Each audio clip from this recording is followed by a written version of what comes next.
그의 고향은 브엘세바입니다. 이것은 히브리어로 하면 7개의 우물이라는 뜻입니다.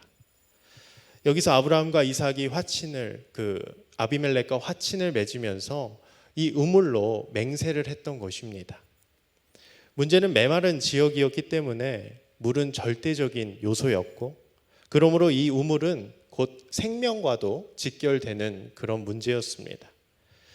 그러니 이 야곱이 이 고향인 브엘세바를 떠난다는 것은 바로 죽음을 상징하는 것이었습니다. 물이 부족한 곳이었기 때문에 그는 어쩌면 죽음을 각오해야 하는 그런 상황에 놓여 있을지도 모릅니다. 더욱이 공동체를 떠난다는 것은 어떤 의미입니까? 수많은 그런 위협 속에서 자신이 스스로 자신의 문제를 해결하고 내 목숨을 부지해야 했던 것입니다. 그리고 바다마람까지는 정말 머나먼 거리였습니다. 얼마만큼 될까요? 몇 킬로쯤 될까요? 찾아보니까 무려 880km라고 합니다. 서울에서 부산까지가 몇 킬로인지 아십니까? 400km입니다. 그 왕복의 거리가 바로 바다마람이었다라는 거죠. 지금 야곱이 고향인 브엘세바는 이스라엘의 남쪽에 있었고, 또 바다마람은 이스라엘의 북쪽에 있었습니다. 걸어서 한 달 이상 가야 하는 그런 머나먼 거리였다라는 것이죠. 그냥 유유자적 산책하며 갔습니까? 아닙니다. 자신의 목숨을 부지하기 위해 불이 나게 달아나야만 했던 야곱이었습니다. 그 수많은 위협과 목마름 속에서 한 치 앞도 내다볼 수 없는 그 상황 속에서 오늘 야곱은 그 나와 함께 하신다는 그 베델의 하나님만 붙들며 나아가야만 했다라는 거죠. 하나님이 함께 한다는 약속만이 있을 뿐 그는 여전히 도망자 신세였고 비참한 신세였고 절망적인 상황에 있었다라는 겁니다. 그의 앞에는 여전히 생사가 오가는 수많은 문제들이 있었다라는 것이죠. 그러나 야곱은 믿음의 사람이었습니다. 그 베델에서 약속한 그 베델에서 만난 그 하나님만을 붙들며 나아갔다라는 것이죠. 그렇게 그는 라반 삼촌네 집이 있는 바다마람에 도착했습니다. 라반은 아주 살갑게 야곱을 맞아 주었고, 그곳에서 야곱은 라반의 둘째 딸인 라헬에게 한눈에 반합니다. 그래서 그를 얻기 위해서 라반 밑에서 7년간 일하겠다 약속을 받죠.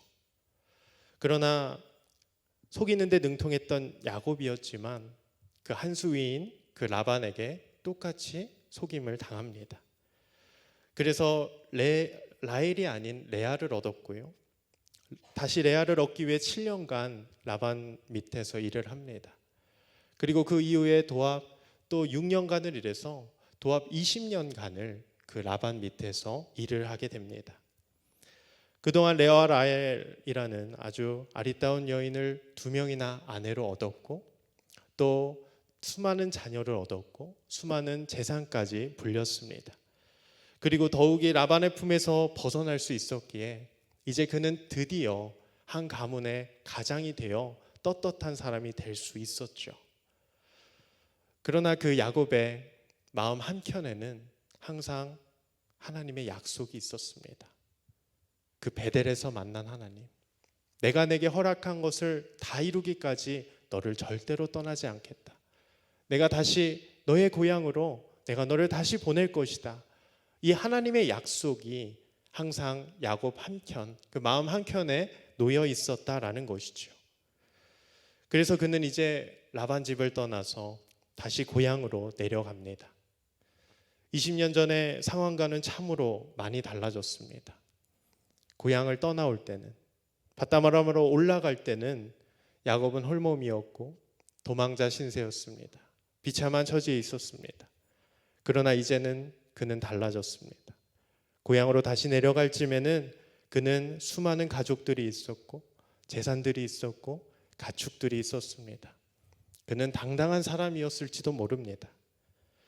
어쩌면 굳이 안 갈 수도 있었지만 그곳은 자신의 고향이었고 자신의 정체성이 깃든 곳이었습니다. 우리도 나이가 들어 고향으로 돌아가 정착하는 사람들이 많은 것처럼 야곱에게 있어서 이 고향인 브엘세바는 자신의 분신과도 같은 곳이었다라는 것이죠. 무엇보다 하나님이 약속하셨습니다. 내가 너를 이 땅으로 돌아오게 할 것이다. 내가 너에게 약속한다. 내가 이 땅으로 돌아오게 할 때까지 나는 너를 절대로 떠나지 않겠다. 하나님은 약속하셨기 때문에 그 야곱은 믿음을 가지고 그 약속을 의지하여 다시 하나님이 말씀하신, 명령하신 그 브엘세바로 돌아가고 있는 것입니다.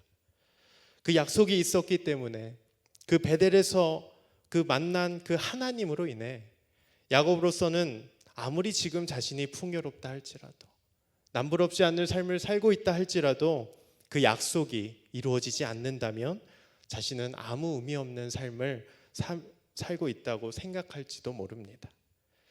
그렇게 야곱은 가족들을 이끌고 이제 고향 바로 직전까지 왔습니다. 이제 강을 하나 건너면 하나님이 약속하신 그 땅에 들어갈 수 있었습니다. 그러나 그는 두려웠습니다. 왜 그렇습니까? 바로 그 약속의 땅에, 그 고향에 형 에서가 있었기 때문이죠. 어쩌면 금이환영일 수도 있습니다. 그러나 그는 여전히 도망자 신세였습니다. 분명 부유했고 남들 못지않게 정말 수많은 재산을 갖춘 인물입니다. 그러나 형 에서 앞에선 아무것도 아닌 존재였습니다. 그저 그 에서 앞에서는 20년 전에 어린 야곱일 뿐인 것이죠.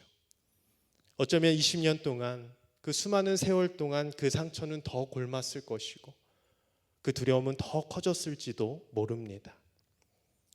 에서가 20년 동안 얼마나 더 무서워졌을지 알 수 없었기 때문에 그 자신의 상처와 그 두려움은 더 커졌을지도 모른다라는 것이죠.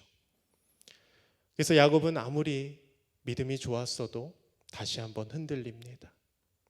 우리가 그런 것처럼 두려움 앞에서 하나님의 약속은 잊어버리고 그 두려움 앞에서 쩔쩔매는 모습을 보여준다라는 거죠.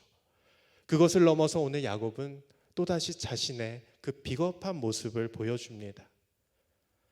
일단 가족들과 재산을 에서가 있는 쪽으로 먼저 보냅니다. 그리고 자신은 홀로 남아 있습니다. 왜 그렇습니까? 아마 에서가 어떻게 나오는지 보고 만약 아직도 자신을 죽이려고 한다면 가족들을 버리고 달아날 생각이었던 것이죠. 그렇게 그는 강을 사이에 두고 홀로 남았습니다. 근데 그때 누군가가 찾아옵니다. 23절입니다. 야곱은 홀로 남았더니 어떤 사람이 날이 새도록 야곱과 씨름하다가. 아멘. 그렇게 야곱은 비겁하게 홀로 남아 있는데 그때 누군가가 찾아옵니다. 누군가와 씨름합니다. 이 씨름이 뭔가요? 우리가 흔히 명절에 TV를 보면 천하장사를 가리는 모습을 보게 됩니다. 심판이 시합을 하게 되면 선수들은 두 다리를 쫙 벌리고 삿발을 잡은 채 힘겨루기를 시작하죠. 힘의 균열이 일어날 때까지. 그리고 상대가 빈틈을 보이면 그 즉시 기술을 걸어서 그 상대를 넘어뜨리는 것입니다. 오늘 야곱은 이처럼 씨름을 하였는데 오늘 성경에는 그 상대의 정보가 명확하지 않습니다. 그 사람이 어떤 사람인지, 얼마나 기술을 가졌고 얼마나 힘을 가졌는지 명확히 나오지 않습니다. 그냥 어떤 사람이라 말합니다. 단지 어떤 사람이 있는데 그 사람과 날이 새도록 씨름을 하는 겁니다. 도대체 이 사람이 누구입니까? 그런데 야곱도 만만치 않았나 봅니다. 그래서 그는 야곱의 허벅지 관절을 칩니다. 어쩌면 반칙이 될 수도 있고 아니면 야곱보다 훨씬 힘이 강한 상대였기 때문에 물리적으로 그를 제압하려는 걸 수도 있었습니다. 이에 야곱은 허벅지 관절이 어긋나 버렸습니다. 그럼에도 야곱은 자신의 뜻을 굽히지 않습니다. 이에 그 수수께끼 인물은 야곱에게 나로 가게 하라 말합니다. 이제 질려서 떠나겠다라는 것이죠. 그러나 야곱은 끝까지 놔주지 않습니다. 끝까지 놔주지 않고 이렇게 말하죠. 당신이 내게 축복하지 아니하면 가게 하지 아니하겠나이다. 그제서야 그 수수께끼의 사람이 야곱에게 물어봅니다. 내 이름이 무엇이냐? 야곱입니다. 그러자 그 이름을 들은 그 사람은 이렇게 말을 합니다. 우리 28절 다 같이 한번 읽어보겠습니다. 시작. 그가 이르되 내 이름을 다시는 야곱이라 부를 것이 아니요 이스라엘이라 부를 것이니 이는 내가 하나님과 및 사람들과 겨루어 이겼음이니라. 아멘. 우리는 여기서 두 가지 정보를 얻을 수 있습니다. 첫 번째는 상대의 정체이고 또 하나는 야곱의 새 이름인 것입니다. 먼저 우리가 정말 궁금했던 상대의 정체가 드러납니다. 누구입니까? 바로 우리 하나님인 것이죠. 야곱과 씨름했던 사람이 바로 우리 하나님이라는 겁니다. 정말 씨름을 한 것이 아니라 기도로 승부를 본 것입니다. 끝까지 힘겨루기를 한 것이죠. 팽팽한 힘싸움을 한 것입니다. 우리도 기도할 때 하나님께 이렇게 기도하지 않나요? 여러분들 기도할 때 어떻게 기도하시나요? 이해가 되지 않더라도 그냥 믿음으로 순종하며 나아가나요? 우리는 그렇지 않습니다. 하나님께 물어봅니다. 하나님 도대체 왜 이러시나요? 나에게 왜 이러시나요? 하나님은 이런 분이 아니시잖아요. 내가 알고 있는 하나님은 이런 분 아니잖아요. 근데 왜 나에게 이런 시련과 아픔을 주십니까? 왜 이 문제를 해결해 주시지 않습니까? 우리는 이렇게 질문을 하며 하나님과 힘싸움을 하는 것입니다. 이것은 잘못된 것이 아니라 그 하나님 앞에서 순종하려는 몸부림인 것이죠. 씨름과 같이 팽팽한 힘싸움입니다. 우리 예수님도 이러한 기도를 하셨습니다.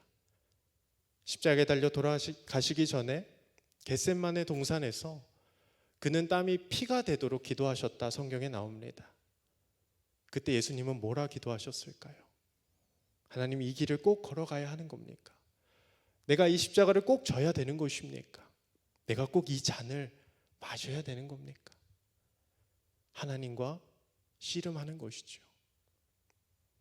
하나님의 말씀에 순종하기 위해서 그는 기도로서 씨름을 하고 있는 겁니다. 이렇게 기도를 통해 우리의 뜻과 하나님의 뜻을 맞춰가는 것입니다. 지금 야곱이 하나님과 씨름한다고 해서 하나님을 대적하는 것으로 보이십니까? 그렇지 않습니다. 이건 대적이 아니라 하나님의 뜻에 순종하려는 야곱의 몸부림인 것입니다. 야곱은 자기 자신이 참으로 부끄러웠을 것입니다. 한 가정의 가장으로서 자녀들을 앞세우고 아내를 앞세우고 자신은 뒤로 빠져있는 그 모습, 그런 내 자신이 너무나도 싫지만 현실의 두려움 속에서 그 자녀들을 사지로 내몰아야 하는 그 애통함, 어쩌면 야곱은 정말 불쌍한 자일 것입니다. 이 자신의 현실에 그 모습이 너무나도 싫지만 그렇게 살 수밖에 없는 그런 나의 모습, 그런 나약한 모습, 그 홀로 남아있는 그 현재의 야곱의 모습은 참으로 불쌍한 것이죠. 오늘 야곱은 그 홀로 남아있는 자신의 모습을 간직한 채 그것을 붙잡고 그 모습 그대로 하나님 앞에 나아가는 겁니다. 하나님, 나를 좀 도와주십시오. 하나님과 씨름하는 겁니다. 하나님, 나에게 약속해 주시지 않았습니까? 내가 이 땅으로 돌아가야 하는데 여전히 나는 문제가 있습니다. 내 모습은 여전히 연약합니다.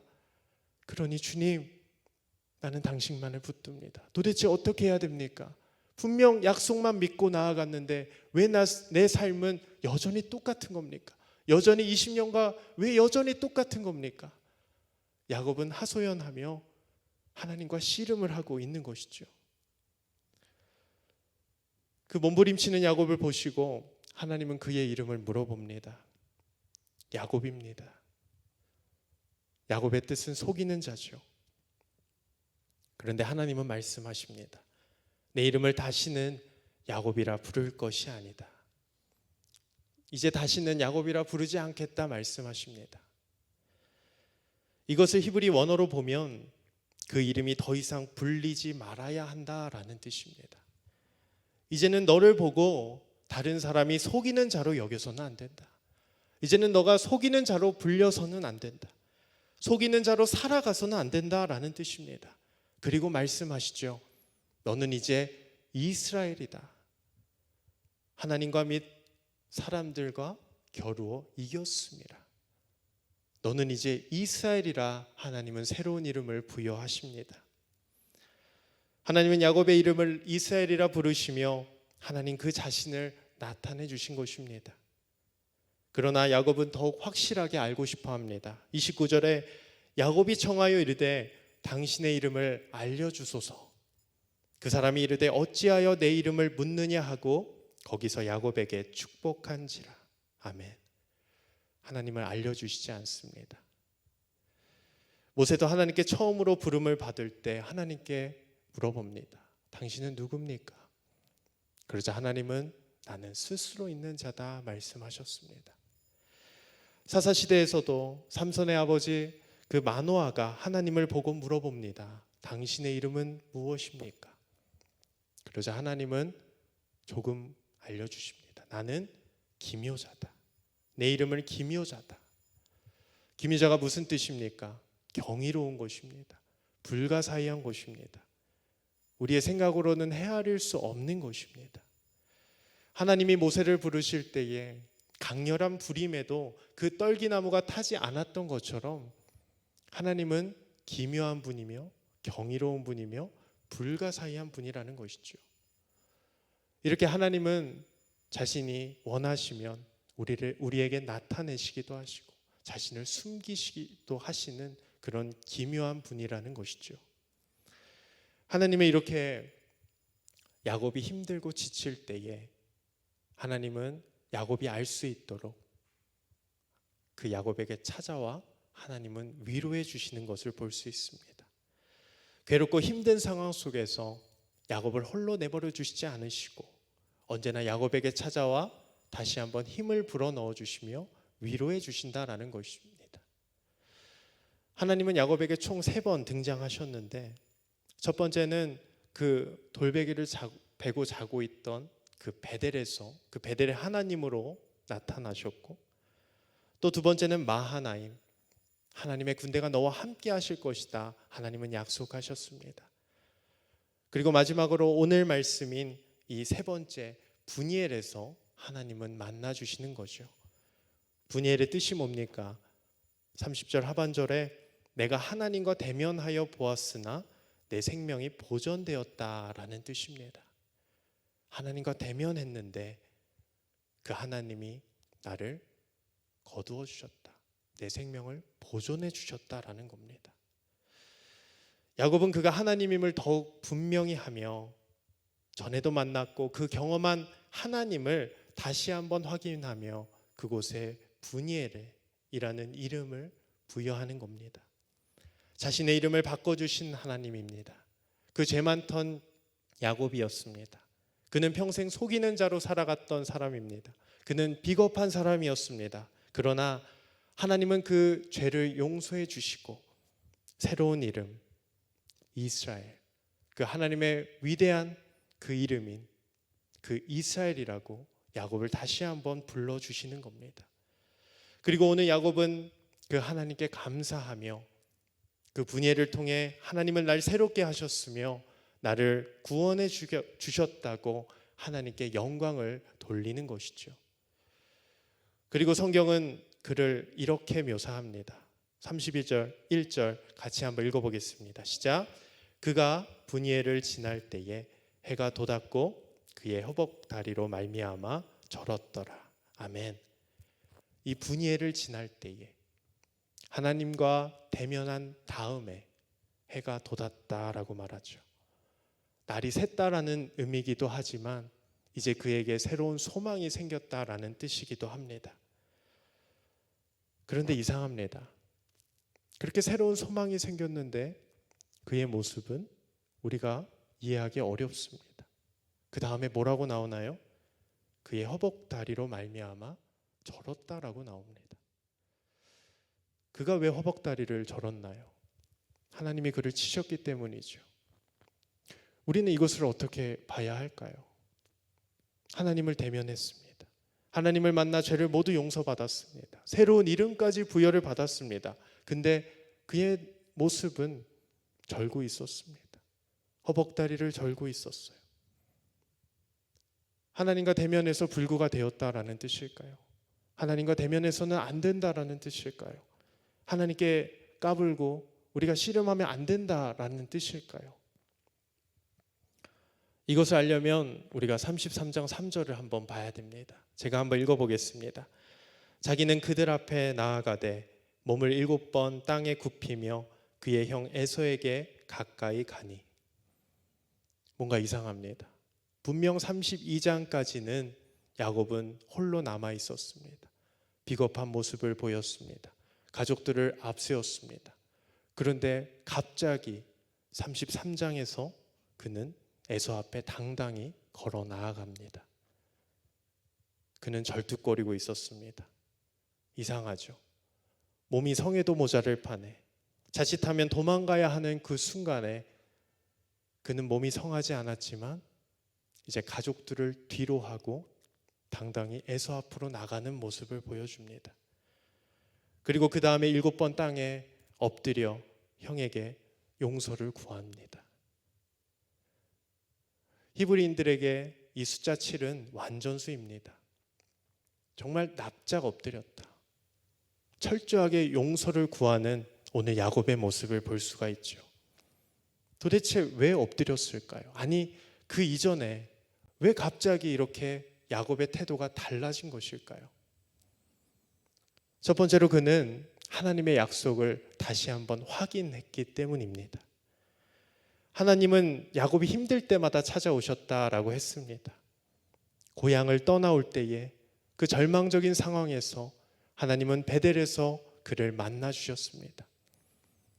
그리고 이제 라반을 떠나서 고향으로 다시 돌아오기 전에 다시 한번 하나님은 그 두려워하는 야곱을 보고 마하나임, 하나님의 군대가 너를 지켜줄 것이다 약속하셨습니다.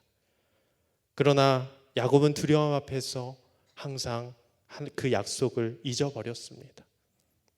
그러나 오늘 다시 한번 그 약속의 땅을 앞두고 그 고향을 앞두고 하나님은 야곱에게 찾아와 말씀하십니다.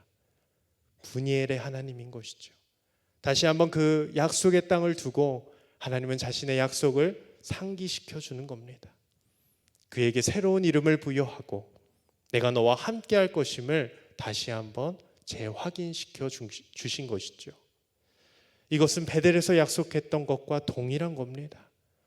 20년 전에 하셨던 그 약속, 내가 너를 절대로 떠나지 않을 것인데 내가 내게 허락한 것을 다 이루기까지 너를 떠나지 않겠다는 그 하나님의 약속이 동일하게 오늘 이 분이엘에서도 이루어짐을 볼 수가 있습니다. 우리도 이 하나님을 의지해야 될 줄로 믿습니다.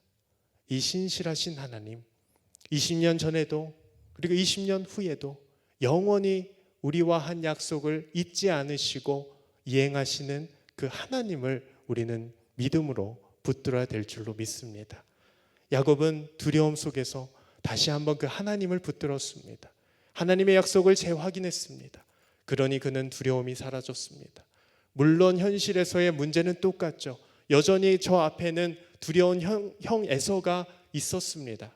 그러나 그는 하나님의 약속이 있었기 때문에 그 두려움은 아무것도 아니었습니다.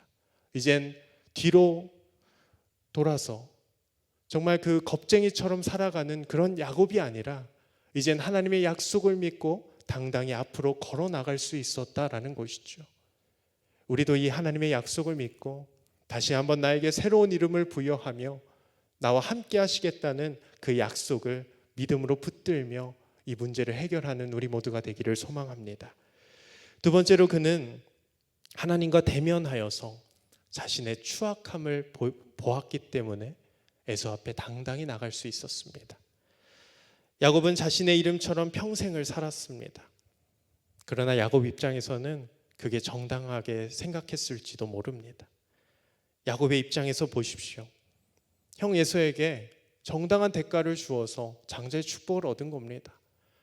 자신의 뛰어난 지혜를 가지고 아버지 이삭을 속여서 장자의 축복을 얻은 것입니다. 야곱 입장에서는 이게 뭐가 잘못된 것이냐 반문할 수도 있습니다.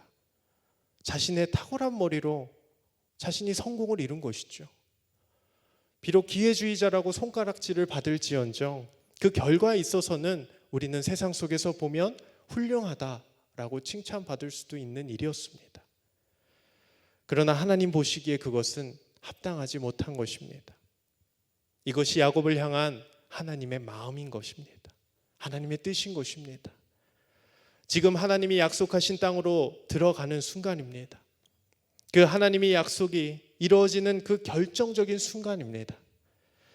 약속의 땅 그 고향이 코앞에 다가왔습니다. 그러나 아직 죄의 문제는 해결되지 않았던 것입니다. 그 약속의 땅 길목에는 그 죄의 결과인 에서가 버티고 있습니다. 야곱은 하나님의 약속을 의지했고 붙잡았지만 아직 자신의 죄는 해결하지 못한 것이죠. 내가 뭘 잘못했는데, 내가 정당한 대가를 받았는데, 내가 노력해서 얻은 것인데 이게 뭐가 잘못된 것이야. 그러나 하나님의 입장에서는 그거는 부당한 방법이었습니다. 그건 결코 하나님이 보시기에 옳지 않은 모습이었다라는 것이죠. 하나님은 야곱을 단순히 세상 가운데에서 형통하게 만드는 것이 목적이 아니었습니다. 하나님의 진정한 목적은 그를 자신의 백성으로 만드는 것이었습니다. 거룩한 백성입니다. 이 땅 가운데 빛과 소금의 역할을 감당하는 사람입니다. 하나님의 선한 영향력을 끼쳐야 하는 사람입니다. 하나님의 거룩한 백성으로서 하나님은 그 야곱을 부르신 것이죠. 그러니 죄를 가지고는 절대로 하나님이 약속하신 땅에 들어갈 수 없었던 것입니다. 이에 하나님은 야곱과 씨름을 하였습니다. 비록 야곱은 그 뜻을 굽히지 않아서 허벅지 관절을 다쳤음에도 그것은 더 이상 그에게 흠이 될 수가 없었습니다. 왜냐하면 야곱은 이제 하나님께 의롭다함을 받았기 때문입니다. 야곱은 허벅지 관절이 어긋났을 때 자신의 죄를 인정했을 겁니다. 드디어 자신의 잘못을 깨달았을 겁니다. 그러나 그것으로 그는 끝나지 않았습니다. 그를 끝까지 붙들었습니다. 자신의 죄를 깨닫는 순간 하나님을 더욱더 붙들며 내 죄를 용서하지 않으면 내가 절대로 가지 않게 하겠다. 야곱은 끝까지 자신의 죄를 놓고 하나님과 씨름하는 모습을 보여준다라는 것이죠. 그 거룩하신 하나님과 대면하니 그는 자신의 죄를 고백하고 납작 엎드릴 수밖에 없었던 것입니다. 그리고 나를 용서해 주시지 않는다면, 나를 축복해 주시지 않는다면 절대로 떠나지 않겠다고 철저히 하나님만 붙드는 삶을 살고 있는 것이죠. 그렇게 용서받은 야곱은 그의 삶이 180도 달라지는 모습을 보여줍니다. 이제 하나님께 새로운 이름을 부여받습니다. 야곱, 그 이름이 다시는 불리지 말아야 하는 것이죠. 그는 거룩한 백성이 된 것입니다. 다시는 죄를 짓지 않는 모습을 보여주는 겁니다. 이젠 그 이스라엘, 그 영광스러운 이름처럼 그는 이제 거룩한 백성으로서 살아가게 되는 것이죠. 이젠 속이는 자로 자신의 배를 채우는 것이 아니라 이스라엘로서 그 하나님의 이름을 가진, 하나님을 대면하여 생명이 보존된 자로, 그 생명을 간직한 자로 이 땅을 살아가게 되는 것입니다. 우리도 모두 이 하나님을 대면해야 될 줄로 믿습니다. 대면하여 우리도 이젠 하나님 앞에서 새롭게 거듭나야 될 줄로 믿습니다. 하나님을 대면하는 것 물론 두려울 수 있습니다. 죄를 하나님 앞에 고백하는 것, 이것은 쉬운 일이 아닙니다. 그러나 예수 그리스도의 그 피로 우리는 정결케 됨을 우린 믿음으로 바라봅니다. 오직 예수 그리스도의 십자가로 우리는 거룩함을 입을 줄 믿습니다. 그렇기에 우리는 거룩한 그 하나님 앞에 그 예수 그리스도의 이름을 가지고 나아가게 될 줄로 믿습니다. 분명 두려울 수 있습니다. 어떤 문제 앞에서 우리는 항상 두렵고 그 하나님의 약속을 잊어버릴 수도 있습니다. 그러나 하나님은 우리를 그냥 내버려 두시지 않습니다.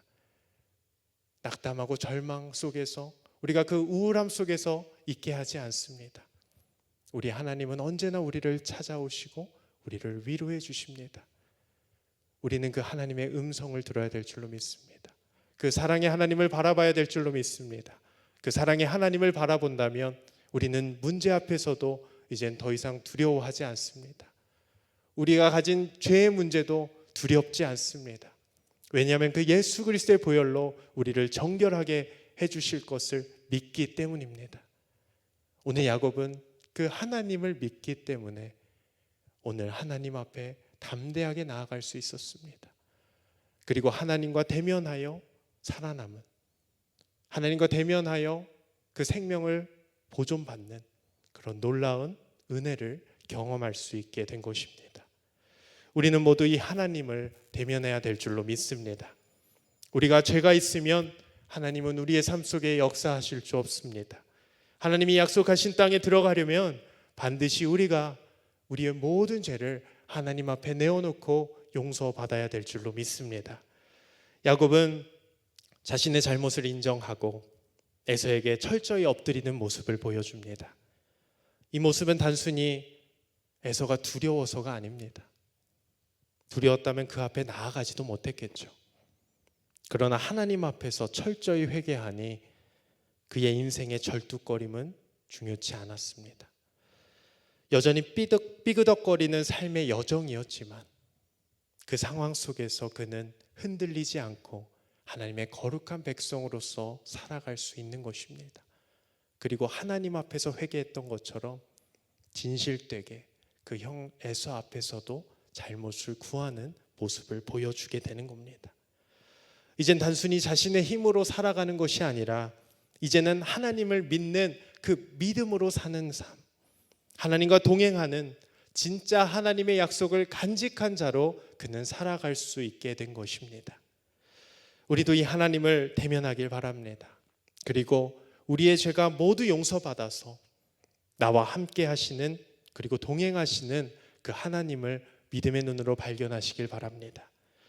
우리 하나님 앞에서 대면하는 것, 대적이 아니라 하나님 앞에서 은혜를 구하는 것, 이렇게 하나님을 구하고 하나님을 찾을 때 하나님께서는 우리의 삶 가운데 회복의 역사로 일하실 줄 믿습니다. 어떠한 문제 앞에서든지 먼저 우리 자신을 회개하시기 바랍니다. 기도가 응답되지 않을 때는 죄가 있는 상태에서 하나님의 역사는 일어나지 않습니다. 그렇기에 기도가 응답되지 않을 때는 철저히 하나님께 내 죄를 더욱더 고해야 될 줄로 믿습니다. 죄가 있을 땐 그 하나님의 약속을 차지할 수 없습니다. 하나님 앞에서 철저히 우리의 죄를 모두 용서받아야 됩니다. 우리 삶 가운데 그 하나님의 약속이 드러나도록, 그 살아계신 하나님이 일할 수 있도록 우리의 삶을 거룩하게 해야 될 줄로 믿습니다. 말씀을 정리합니다. 우리는 오늘 야곱처럼 하나님을 대면한 그런 사람이 되어야 될 줄로 믿습니다. 우리 또한 이 야곱처럼 하나님을 대면하여 하나님의 약속을 확인하며 그 속에서 우리의 죄를 회개하는 삶을 살기를 소망합니다. 역대하 7장 14절에 내 이름으로 일컫는 내 백성이 그들의 악한 길에서 떠나 스스로 낮추고 기도하여 내 얼굴을 찾으면 내가 하늘에서 듣고 그들의 죄를 사하고 그들의 땅을 고칠지라. 아멘. 오늘도 이 회복의 하나님, 우리의 회개를 들으시고 우리를 고쳐주시는 하나님, 우리가 사랑과 그 언약의 하나님의 얼굴을 구하기를 소망합니다. 그 하나님의 얼굴을 구할 때에 오늘 분이엘의 하나님이 바로 우리의 하나님, 나의 하나님이 될 줄로 믿습니다. 우리 모두 하나님을 대면하여 오늘 야곱처럼 분이엘에서 그 만난 하나님을 붙들며 그 하나님을 대면하여 생명을 보존한 자로, 생명을 간직한 자로 이 땅 가운데 선한 영향력을 끼치는 우리 모두가 되기를 주님의 이름으로 축복합니다.